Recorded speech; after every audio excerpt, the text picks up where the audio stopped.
एक बूढ़ा आदमी जिसका नाम रवि गुप्ता होता है, वो अपनी कार ड्राइव करते हुए बंगाल में किसी दूर एक गांव में पहुंचता है। उसकी कार एक खंडहर सी बहुत पुरानी बिल्डिंग के आगे रुकती है और वो उस उजाड़ सी बिल्डिंग के अंदर जाता है। ये बिल्डिंग असल में एक बहुत पुराना कालीन का कारखाना होता है जो सालों से बंद पड़ा है। वो बूढ़ा आदमी दीवारें छूता है, टूटी और कबाड़ हो चुकी मशीनों को छूता है और वो अपने बीते हुए समय में खो जाता है। कहानी फ्लैशबैक में बहुत पीछे चली जाती है, तकरीबन 1940 के दशक में, जब ना तो देश आजाद था और ना ही आजाद था बच्चों का बचपन। इस कालीन फैक्ट्री में बहुत से मजदूर बच्चे काम किया करते थे। उन्हीं बच्चों में से एक मासूम सा बच्चा था रवि, जिसकी उम्र तो सिर्फ 10 साल की थी, लेकिन उसकी आंखों में सपने बहुत बड़े थे। रवि हर रोज फैक्ट्री में घंटों मेहनत करता ताकि कुछ पैसे जोड़कर इस फैक्ट्री से अपनी आजादी खरीद सके। उसका बस एक ही सपना था, इस फैक्ट्री से बाहर निकलने का। इस फैक्ट्री में मजदूरी करते हुए रवि के दिन बीत रहे थे। फैक्ट्री में काम करने वाले सभी मजदूर बच्चों का खाना और रहना उसी फैक्ट्री में ही होता था। एक रात फैक्ट्री मैनेजर के साथ एक रईस आदमी कार से आता है और फैक्ट्री मैनेजर फैक्ट्री में काम करने वाली एक लड़की को बुलाता है। रईस आदमी लड़की को गौर से देखता है और अपने साथ लेकर चला जाता है। सारे बच्चे ये सब देख रहे होते हैं। रोजाना रात में जब सभी सो जाते हैं तो रवि चुपके से कालीन बनाने वाली जगह पर जाता है और कालीन बनाना सीखता है। एक आदमी मजदूरी करने के लिए अपनी लड़की फैक्ट्री मैनेजर को 25 रुपए में बेच देता है। वो लड़की अपने बाप से पूछती है कि मुझे यहाँ कब तक रहना होगा, तो वो आदमी बोलता है कि जैसे ही उसे शहर में कुछ काम मिल जाएगा वो आकर उसे ले जाएगा, और ये बोलकर वो आदमी वहां से चला जाता है। उस आदमी के हाव भाव देखकर अंदाजा लग जाता है कि वो कभी भी उस लड़की को लेने वापस नहीं आएगा। रवि वहीं पास में छुपकर ये सब देख रहा होता है। वो लड़की भी रवि की उम्र की ही होती है। लड़की दिन भर फैक्ट्री में मजदूरी करती है, लेकिन शाम को अकाउंटेंट उसे ये बोलकर मजदूरी के पैसे नहीं देता कि उसने कोई अच्छा काम नहीं किया है पूरे दिन। कल जब वो ठीक से काम करेगी तभी उसे पैसे मिलेंगे। पैसे न होने की वजह से इस लड़की को रात में खाना भी नहीं मिल पाता है और वो अकेली गुमसुम सी चुपचाप किनारे बैठी होती है। रवि वहां आता है और उस लड़की को अपने प्लेट का खाना देता है और दोनों एक साथ खाना खाते हैं। रवि उस लड़की को अपना नाम बताता है और लड़की रवि को अपना नाम माशा बताती है। इसके बाद दोनों में अच्छी दोस्ती हो जाती है। रात के अंधेरे में जब फैक्ट्री की मशीनें शांत हो जाती, रवि और माशा एक दूसरे को देखते, बातें करते, सपने बुनते। रवि हमेशा कहता, मैं यहाँ से भाग जाऊंगा माशा, एक दिन जरूर, और तुझे भी यहाँ से ले चलूंगा। माशा सिर हिला देती, मानो उसे यकीन हो या फिर मानो वो जानती हो कि वक्त हमेशा साथ नहीं देता। एक रोज फैक्ट्री मैनेजर को पता चलता है कि रवि बहुत बढ़िया कालीन बुनने लगा है, तो वो रवि को कालीन बुनने का काम ऑफर करते हुए बोलता है कि रोज का 7 आना मिलेगा। रवि बोलता है कि बाकी कालीन बुनने वालों को रोज का 20 आना मिलता है, मैं 7 आना में काम नहीं करूंगा। जिस पर फैक्ट्री मैनेजर बोलता है कि तुम अभी फ्रेशर हो और जिन्हें रोज का 20 आना मिलता है वो अनुभवी हैं, लेकिन फिर भी रवि मना कर देता है। रात में रवि और माशा साथ में होते हैं और माशा रवि को बोलती है कि उसे 7 आना में काम कर लेना चाहिए, वरना उसे वहां से बाहर निकलने में कम से कम 10 साल लग जाएगा। इस पर रवि बोलता है कि भले ही उसे यहाँ से निकलने में 10 साल लग जाए, लेकिन वो माशा से पहले ही बाहर निकलेगा। माशा बोलती है कि वो वहां से बहुत जल्दी निकल जाएगी क्योंकि उसका बाप जल्द ही उसे वापस लेने आएगा। रवि बोलता है कि अपने बाबा को भूल जा, क्योंकि यहाँ कभी किसी का बाप अपने बच्चे को वापस लेने नहीं आता है। इस बात से माशा बहुत नाराज हो जाती है और गुस्से में वहां से चली जाती है।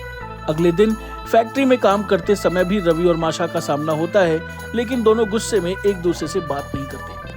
शाम को वहां उस समय की बहुत सुपरहिट फिल्म अली बाबा का सिनेमा लगा होता है, जिसका एक टिकट 12 आना का होता है। रवि माशा को मनाने के लिए उसे सिनेमा दिखाने ले जाता है और दोनों सिनेमा बहुत ही एंजॉय करते हैं। सिनेमा के बाद रात में दोनों जब साथ होते हैं तो माशा उसी फिल्म के गाने को गाते हुए डांस कर रही होती है और माशा को खुश देखकर रवि भी बहुत खुश होता है। अगले दिन फैक्ट्री मैनेजर रवि को रोज का 10 आना ऑफर करता है, लेकिन रवि फिर से मना कर देता है। थोड़ी देर बाद फैक्ट्री मैनेजर रवि को रोज का 15 आना ऑफर करता है और रवि मान जाता है। रवि को मजदूरी के काम से हटाकर कालीन बुनने के काम में लगा दिया जाता है। उसी दिन एक रईस आदमी फैक्ट्री में आता है और फैक्ट्री मैनेजर उसे माशा की तरफ इशारा करता है। रात में रवि माशा के डिनर के लिए चिकन लेकर आता है और माशा बहुत खुश हो जाती है। रवि माशा को बताता है कि उसे रोज के 15 आना मिलेंगे और इस हिसाब से वो दोनों 4 साल में वहां से बाहर निकल जाएंगे। माशा रवि को बोलती है कि वो सिर्फ अपने लिए पैसे इकट्ठे करे, क्योंकि एक आदमी अगले दिन उसे लेने आएगा और अपने साथ ले जाएगा। रवि बोलता है कि वो आदमी तुम्हें स्कूल नहीं भेजेगा, वो कमीना आदमी है और वो तुम्हें सिर्फ अपने पास ले जाने के लिए आएगा। माशा ये सुनकर बहुत निराश हो जाती है और वहां से चली जाती है। रवि फैक्ट्री मैनेजर को 25 रुपए ले जाकर देता है और बोलता है कि तुमने माशा को 25 रुपए में खरीदा था और अब उसे आजाद कर दो। फैक्ट्री मैनेजर बोलता है कि मैं उसे 100 रुपए में आजाद करूंगा, क्योंकि मैंने उसको खिलाने पिलाने में भी खर्चा किया है। रवि अपने पास बचे आखिरी के 10 रुपए लेकर आता है और बोलता है कि बाकी पैसे मेरी रोज की पेमेंट से 2-2 पैसे करके काट लेना। फैक्ट्री मैनेजर माशा को आजाद कर देता है और रवि उसे कुछ रुपए देकर बोलता है कि यहाँ से कलकत्ता चले जाना और अपने बाबा के पास चले जाना। माशा बोलती है कि शहर में एक बड़ा सा भगवान शंकर का मंदिर है, मैं वहाँ हर पूर्णिमा की रात आऊंगी, तुम जब भी यहाँ से निकलना वहीं पर आना। और इसके बाद माशा अपना लॉकेट उतार कर रवि को देती है और बोलती है कि जब भी मेरी याद आए तो ये लॉकेट तुम्हारे पास रहेगा। माशा बस में बैठकर कलकत्ता चली जाती है, जहां उसे बहुत सारी प्रॉब्लम फेस करनी पड़ती है। वो रात में फुटपाथ पर सो रही होती है और एक आदमी और एक औरत उसे बहला फुसलाकर अपने साथ लेकर चले जाते हैं। उधर फैक्ट्री में रवि भागने की कोशिश करता है, लेकिन पकड़ा जाता है। अगली सुबह माशा को पता चलता है कि वो एक वैश्यालय में लाई गई है। उसे और उसके साथ 2 और लड़कियों को एक कस्टमर के सामने परोसा जाता है, लेकिन वो वहां से भाग जाती है। थोड़ी दूर भागने के बाद वो पकड़ी जाती है और उसे बहुत मारा पीटा जाता है। कहानी 10 साल और आगे बढ़ती है। देश अब आजाद हो चुका है। रवि फैक्ट्री मैनेजर को पूरे 1000 रुपए चुकाकर अपनी आजादी खरीदता है। फैक्ट्री मैनेजर बोलता है कि तुम मेरे सबसे अच्छे कारीगर हो, अगर तुम चाहो तो मैं तुम्हें दोगुना पैसा दूंगा, तुम यही काम करो। लेकिन रवि उसके ऑफर को मना करके वहां से चला जाता है। माशा भी अब बड़ी हो चुकी है और कलकत्ता की एक बहुत फेमस तवायफ बन चुकी है। उसका मुजरा देखने के लिए बहुत दूर दूर से लोग आते हैं। माशा के कदरदानों में यानी मिश्रा नाम का एक शख्स भी होता है, जो कि पेशे से कस्टम ऑफिसर होता है।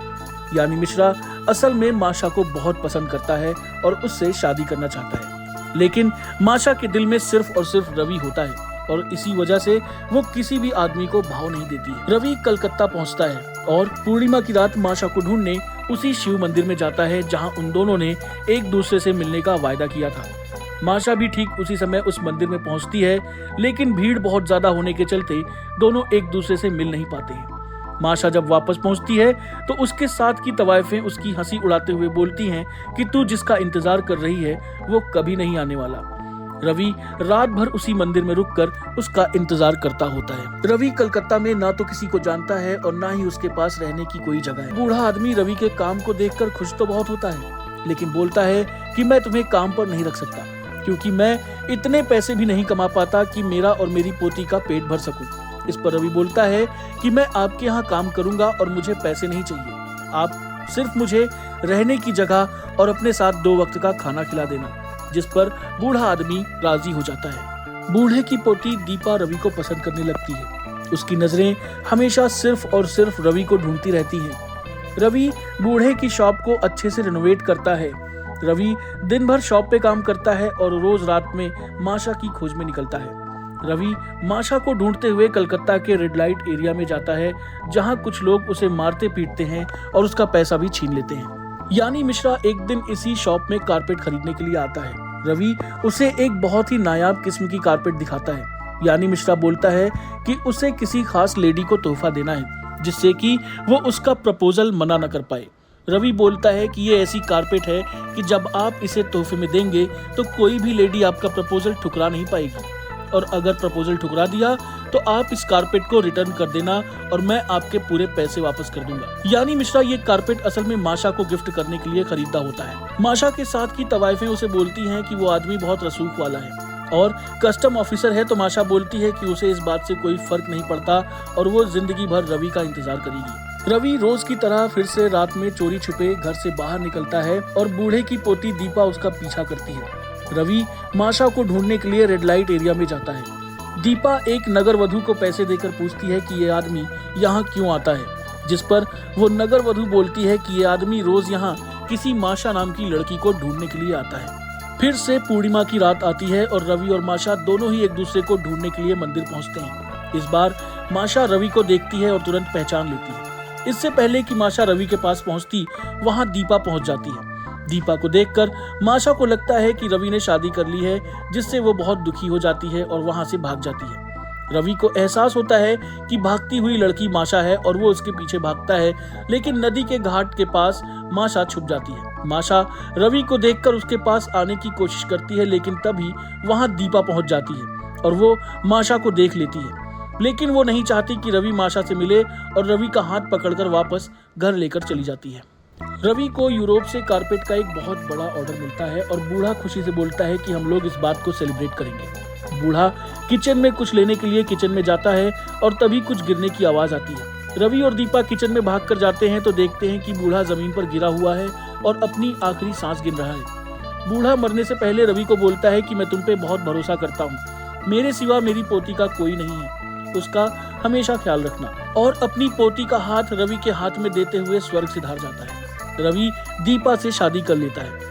शादी के बाद रवि अलग कमरे में सोने के लिए जाता है और दीपा उसको बोलती है कि मुझे पता है कि आपकी जिंदगी में कोई और लड़की है जिसे आप ढूंढ रहे हो, लेकिन वो शायद आपसे मिलना ही नहीं चाहती। इसके बाद रवि दीपा के नजदीक आता है और दोनों एक हो जाते हैं। कहानी कुछ साल और आगे बढ़ती है।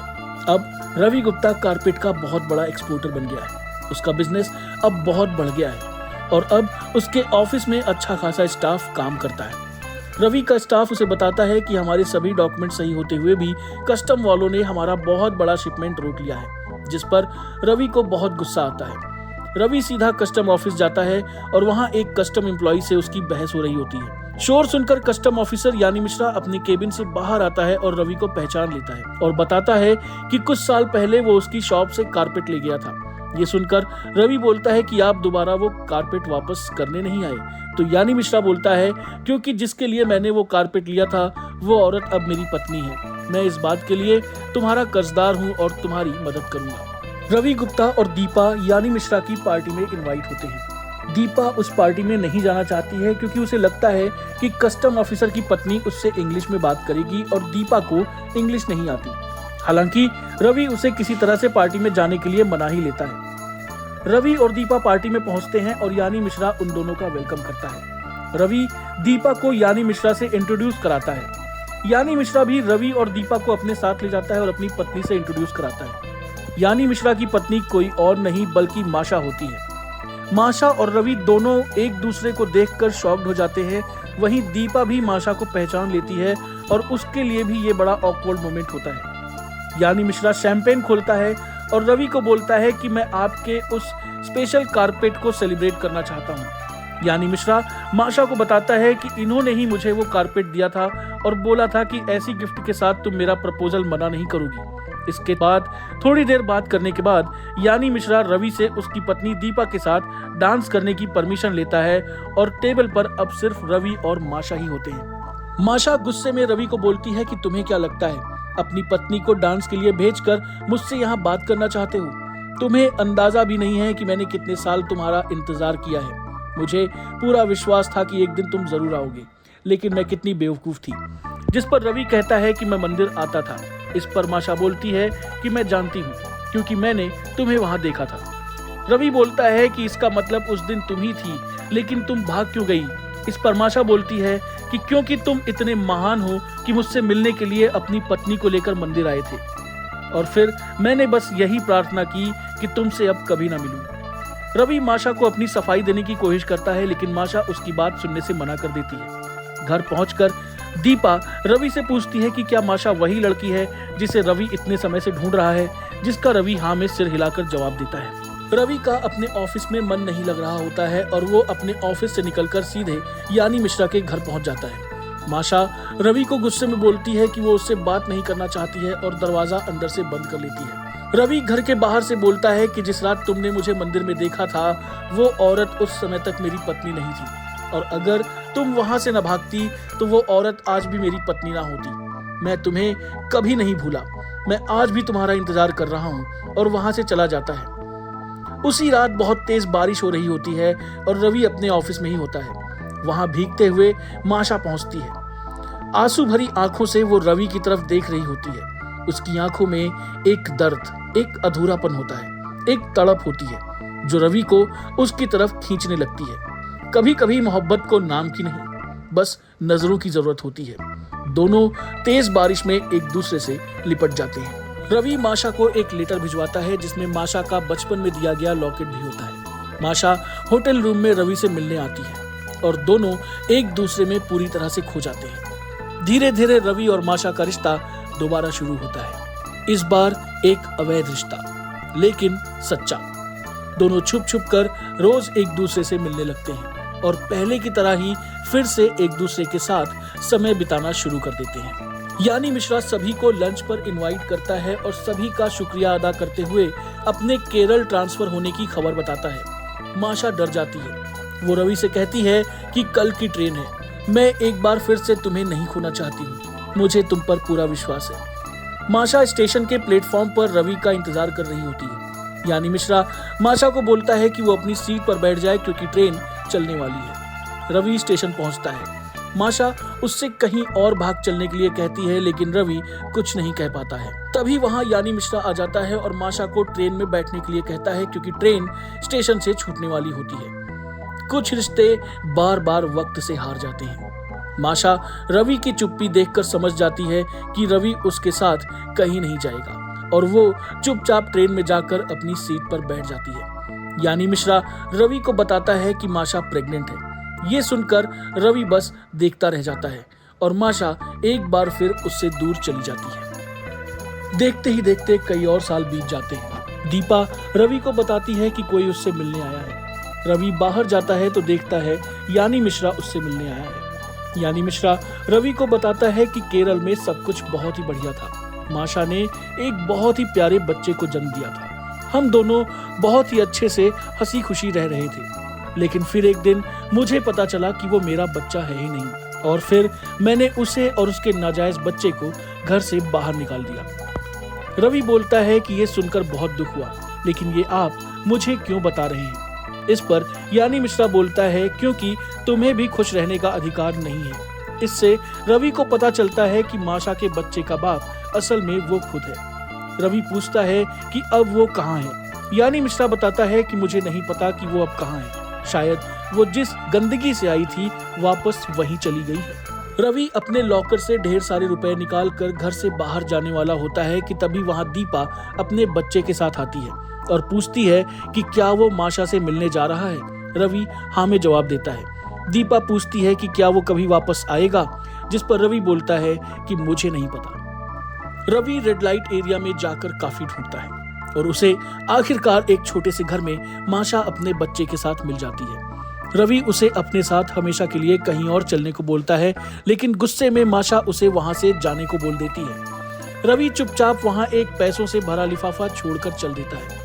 बिना एक शब्द कहे वो लौट जाता है। माशा उसके पीछे पीछे दौड़ती हुई जाती है, लेकिन तब तक रवि जा चुका होता है। अब कहानी फिर से अपने मौजूदा समय में लौटती है। वो वीरान कारखाना जहां बूढ़ा रवि अपनी पूरी कहानी को सोच रहा था। तभी कारखाने के बाहर कोर्टयार्ड में एक बच्ची और उसकी दादी की आवाज सुनाई देती है। रवि उस तरफ जाता है और अचानक उस बच्ची का चेहरा देखकर उसके कदम रुक जाते हैं। उस बच्ची की शक्ल हूबहू माशा के बचपन के चेहरे जैसी होती है। असल में वो बुढ़िया कोई और नहीं बल्कि माशा ही होती है और वो बच्ची माशा की पोती होती है। बुढ़ी हो चुकी माशा रवि से कहती है कि तुम जो कोई भी हो इधर आकर बैठ जाओ, मुझे अब दिखाई नहीं देता लेकिन सुनाई देता है।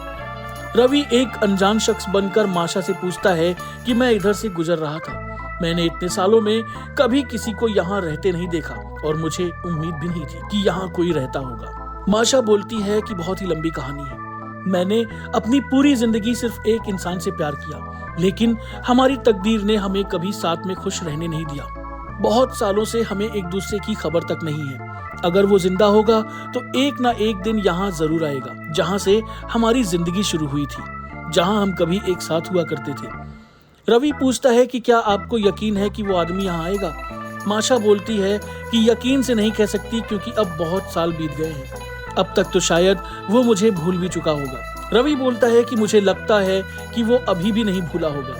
माशा रवि से पूछती है कि क्या आपके बच्चे हैं, जिस पर रवि बोलता है हाँ 2 बेटे हैं। नहीं, असल में 3 बेटे हैं। और फिर रवि माशा से पूछता है कि आपके कितने बच्चे हैं। माशा बोलती है कि हाँ 1 बेटा, लेकिन अब वो उस दुनिया में नहीं है। वो काफी जवान था जब वो इस दुनिया से चला गया। तभी माशा की पोती चाय लेकर आती है। रवि माशा की पोती का चेहरा ही देख रहा होता है, क्योंकि उसका चेहरा उसे बचपन की माशा की याद दिला रहा होता है। रवि माशा से बोलता है कि अब उसे जाना है और वहां से चला जाता है। बच्ची अपनी दादी से पूछती है कि वो आदमी कौन था, और माशा मुस्कुरा कर कहती है वो रवि था। बच्ची रवि को जाते हुए देखती है और माशा से पूछती है कि कौन रवि। माशा कोई जवाब नहीं देती, लेकिन उसकी खामोशी बहुत कुछ बयां कर जाती है। और इसी के साथ ये मूवी यहीं खत्म हो जाती है।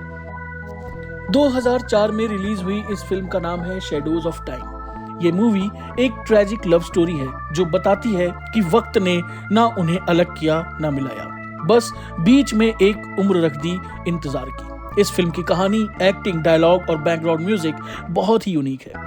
फिल्म में मुख्य किरदार में हैं प्रशांत नारायणन, वर्सेटाइल एक्टर इरफान खान और तनिष्ठा चटर्जी। इस फिल्म ने इंटरनेशनल लेवल पर बहुत से अवार्ड जीते हैं, लेकिन भारत में इस फिल्म को बहुत ही कम लोग जानते हैं। अगर आपको लव स्टोरी वाली मूवीज पसंद हैं तो मैं आपको ये मूवी देखने के लिए जरूर रिकमेंड करूंगा। अगर आप इस मूवी को देखना चाहते हैं तो हमें कमेंट बॉक्स में बताएं, हम आपको मूवी का लिंक शेयर कर देंगे। आपको इस मूवी की कहानी कैसी लगी हमें कमेंट करके जरूर बताइए। वीडियो पसंद आई हो तो वीडियो को लाइक करें और चैनल को सब्सक्राइब करना ना भूलें।